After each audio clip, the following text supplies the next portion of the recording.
curious about how they initially planned stage 13 of the Giro d'Italia could have been? Well, I got you covered.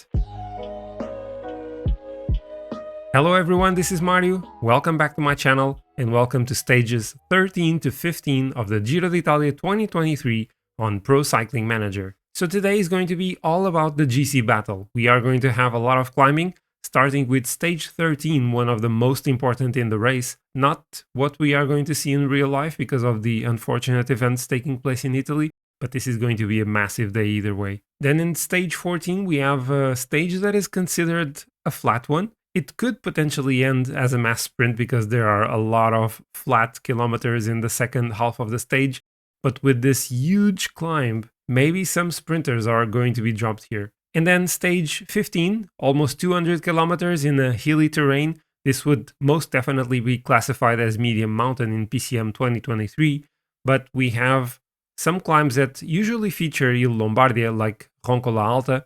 Close to the finish, maybe a small group will go over this climb and then an attack in Colle Aperto would lead to the victory. So of course the best climbers in the race are going to be the favorites for this one. Unfortunately, many of these are no longer in the real-life Giro. We are not among the top 10 favorites, but we will try our best. And we begin the stage with a -1 for Thibaut Pinot. It's very possibly going to be the end for the ambitions of any GC contention by Thibaut Pinot. On the other hand, we have Bruno Armirail on a really strong +4 day. I was trying to go with Jake Stewart as well in the breakaway. I'm going to try to take Armirail in the breakaway to, I don't know, I really don't know what I intend to do with him. Maybe try to go for the stage if the breakaway succeeds, or maybe even just keep him in contention for the GC, which is going to be very tricky. As for Jake Stewart, I mean, there's an intermediate sprint right at the start, just before the climbs even begin. So maybe he can work a bit for Armirail and also collect the sprint points in there. So we are about 7 kilometers from the intermediate sprint, but Jake Stewart's group never made it to the front, guys. And in a way, I'm actually happy for that, because Michael Matthews is also in the group and you would possibly outsprint Jake Stewart. So maybe this is actually the best outcome. And so we are now going up the Col du Grand Saint-Bernard, the Cima Coppi. It's a really long climb. We actually have an attack by Battistella. Okay, this just got interesting. I was not expecting this. Are they complaining because I'm not relaying? Because I am definitely relaying. No, that's not the issue. That is a very early attack in the first mountain of the day.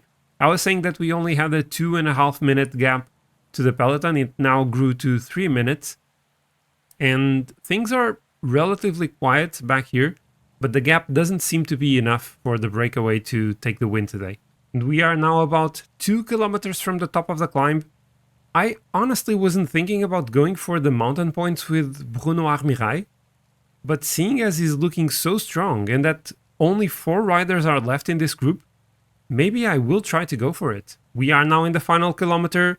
Tom Squins got dropped. Bouet has been dropped as well. Only Simon Clark is left with us. Let's go for it. Let's try to overtake him. Yeah, this is way too easy. Way too easy to get the 50 points at the top of this climb. So we are now at the foot of the Croix de Coeur, and being 3 minutes and 3 seconds behind in the GC, currently Bruno Armirail is in the virtual lead of the race.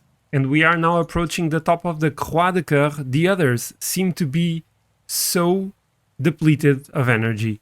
They have nothing left, it seems. Maybe I don't even... Well, I could try an attack. Let's try an attack here. Simon Clark is attacking too. Let's see how we do this. Maybe we can pace towards the end. Oh, am I... Okay. That was close. That was actually closer than I was expecting. But we get 40 extra points, and I think this puts us in the lead of the mountain classification with Bruno Armirail. Oh, and Stefan Kuhn crashed. No!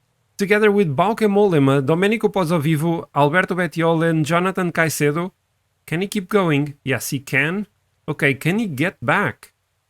Will he be able to get back to the front? He was the one protecting Thibaut Pinot. Oh no, this is terrible for Pinot. So I'm doing all my best to bring Stefan Kung back to the group of Thibaut Pinot. But this is going to be a tough task for him. He's doing a time trial in the valley. Okay, he managed it, but he's so exhausted at the moment. And we are now in the Crans Montana climb, 13.3 kilometers long, 7.3% average. Can Thibaut Pinot survive in this one? And can Bruno Armirail win the stage? We have already an attack by Jack Haig. He is 7 minutes behind in the GC. But this is potentially going to force some of the other teams to do something. And there we go. Now we have UAE pacing at the front of the peloton. Konovalovas is done for today. It's Rudy Mollard now trying to protect Thibaut Pinot, but Pinot is already going so hard at this stage. We have Armirail. Oh, actually the gap is now only 40 seconds. How did this happen? Wow, this pace is ridiculous. I'm going to try to... I don't know what to do. Should I keep protecting Thibaut? 6.3 kilometers to go. I think I'll just acknowledge the fact that I'm going to lose minutes with Thibaut Pinot today, and I'll try to do my best with Bruno Armirail to follow the others. It's going to be super tricky, and I think this is the end for Thibaut Pinot. Yeah, it's the end of the line for him when it comes to the GC. We have an attack by Primoz Roglic, followed by João Almeida, Vlasov, also Sivakov and Rigoberto Urán. Theo Gegenhardt and Evenepoel is done. Remco Evenepoel is done. It seems to be between Roglic, Almeida and Vlasov. João Almeida is done as well. And Roglic is going for the win. He is going to take so much time on everyone else. No, I shouldn't attack here.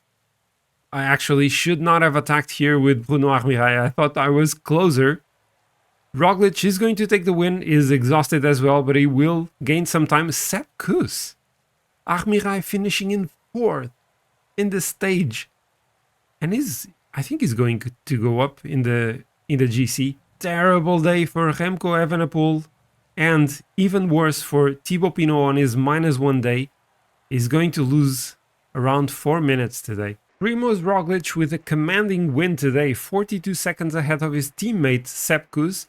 And the next GC contenders are Vlasov and João Almeida, or the main GC contenders, 1 minute and 10 behind. And in the new GC, Roglic takes pink 2 minutes and 32 ahead of Remco Evenepoel. Then Theo Gegenhardt, 2:48 down. Armirail is now in the top 5, 3:48 down. Thibaut Pinot goes down to 7th, over 6 minutes down. And who would have seen this coming?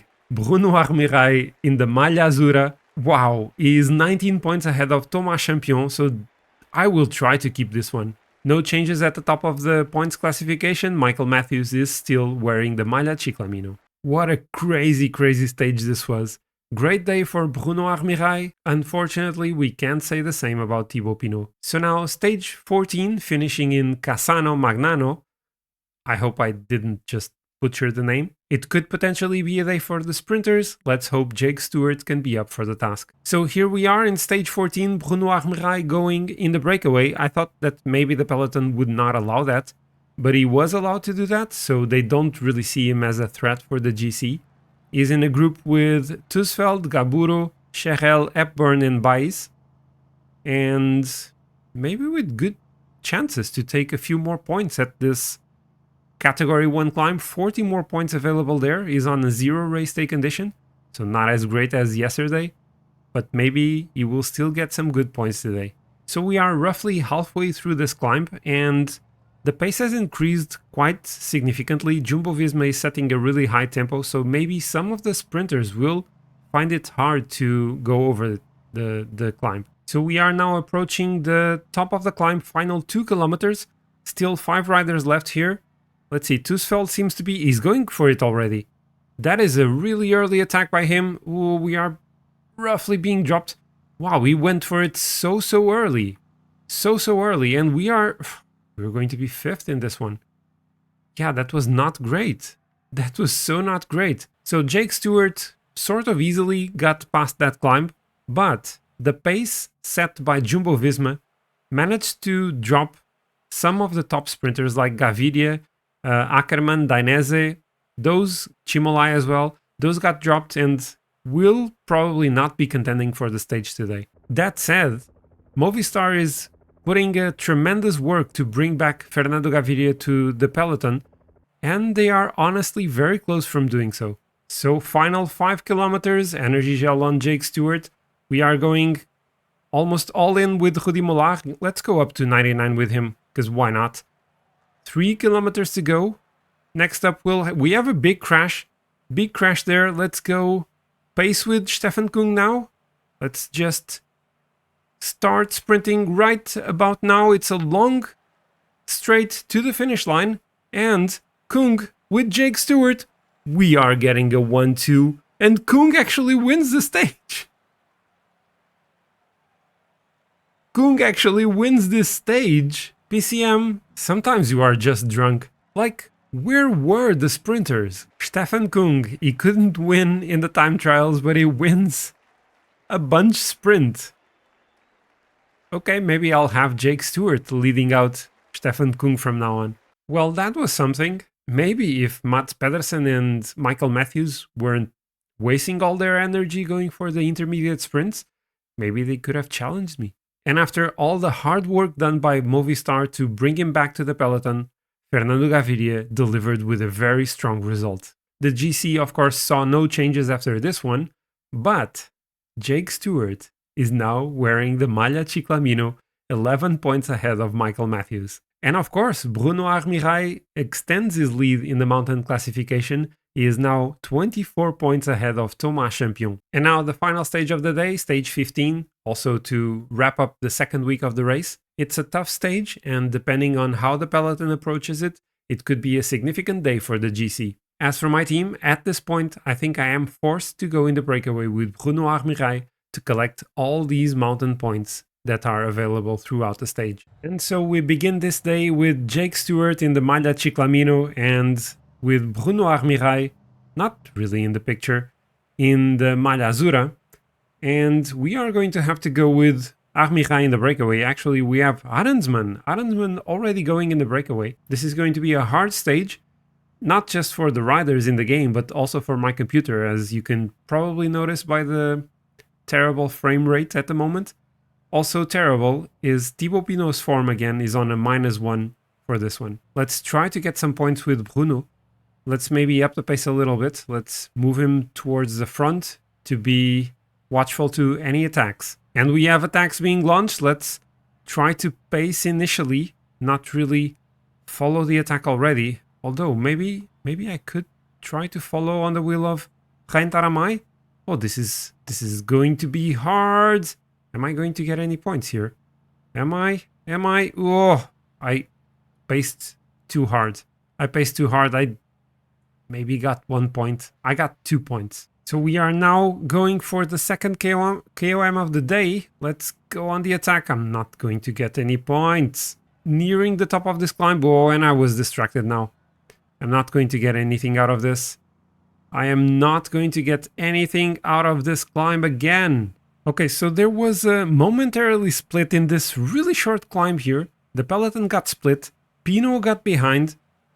Some of the GC contenders are up the road, or maybe most of them are up the road. Could this be time for an attack by Pinot? Screw it. I'm gonna try it. I am going to try it. Thibaut Pinot sort of in the attack. Okay, he's going. He is going, but he's not. This is not going to last that long, that much. Roglic is just behind us. 3 kilometers still to go. We don't have energy for any type of attack at this moment. And McNulty trying to go for it, maybe for the KOM points only. Was it a mistake to stop focusing on Armirail? I mean, he was never going to get a good result in the GC, right? So 15 kilometers to go. Lenny Kamna is attacking. McNulty is still up the road.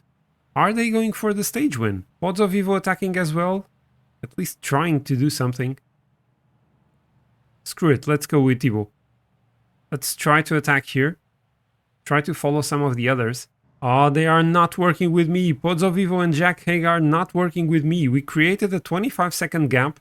Sepkus is trying to pull there, 8.7 kilometers to go. And in the meantime, with roughly 5k to go, Kamna and McNulty are most likely going to take the stage win. Yeah, we're caught by the peloton. Let's try to follow Roglic. Let's try to follow on the wheel of Roglic.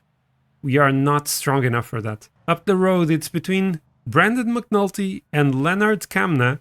Final kilometer. Kamna is going to outsprint the American. It's an easy win for Bora Hansgrohe. Great stage win by him.